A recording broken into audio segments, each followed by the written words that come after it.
నువ్వు ఇక్కడ ఏం చేస్తావురా? ఇక్కడ ఎందుకు అరే తమ్ముడు అన్నని ఎందుకు కొడతానవరా?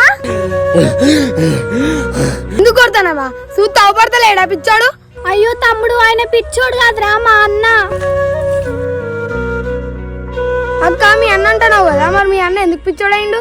మా అన్న ఎందుకు పిచ్చోడయ్యాడో తెలుసుకోవాలనుకుంటే ఇలా ప్రొఫైల్ ని క్లిక్ చేస్తే మన ఛానల్ లోకి వెళ్తాం. మన ఛానల్ అబౌట్ లో 2 లింక్స్ ఉంటాయి. దీంట్లో ఫస్ట్ లింక్ మన వండరింగ్ మైండ్స్ షో. ఇదే మన షార్ట్ ఫిలిం ఛానల్. ప్లీజ్ మన షార్ట్ ఫిలిమ్స్ ఛానల్ ని సబ్స్క్రైబ్ చేయండి ఫ్రెండ్స్. దీంట్లోనే ప్రేమ రాక్షసి అనే షార్ట్ ఫిలిమ్స్ ఆ షార్ట్ ఫిలిం చూడండి ఫ్రెండ్స్. మా అన్న ఇలా ఎందుకు అయ్యాడో తెలుస్తుంది. ఇలా సెర్చ్ లో వండరింగ్ మైండ్స్ షో అని సెర్చ్ చేసినా గానీ మన ఛానల్ ఓపెన్ అవుతుంది. ప్లీజ్ మన వండరింగ్ మైండ్స్ షో ఛానల్ ని సబ్స్క్రైబ్ చేయండి.